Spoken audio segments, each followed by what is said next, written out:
Bon, le constat est simple. Chaque année, on fait un peu le même constat. Les finances de Bordeaux Métropole sont saines. Sont saines, je dirais, pour l'instant. Comme toujours, il faut rester prudent.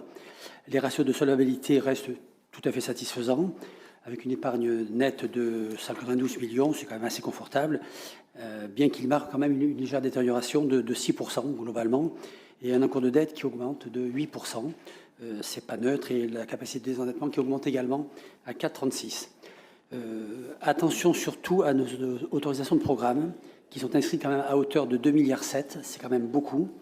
Nous devrons très certainement prioriser nos investissements dans les années à venir et surtout revenir tôt ou tard, mais peut-être plus tôt qu'on ne le pense, à nos cœurs de compétences. J'insiste bien à nos cœurs de compétences. On se vante parfois dans cette assemblée d'aller au-delà de nos compétences et de faire ceci ou de faire cela. Je ne suis pas sûr que ce soit glorieux, je ne suis pas sûr. C'est au dépend d'autres compétences qui nous sont quand même dévolues très, très directement et qu'on n'assume pas aussi bien qu'on le devrait peut-être. Je pose la question. Un mot très rapide sur le budget annexe transport, qui va peut-être un peu moins bien, avec, en tout cas dans l'affichage frontal, avec un encours de dette qui augmente de 7%, puisque nous sommes à 570 millions d'euros, et une capacité de désendettement qui, elle aussi, se dégrade, qui s'établit à 11 années 25.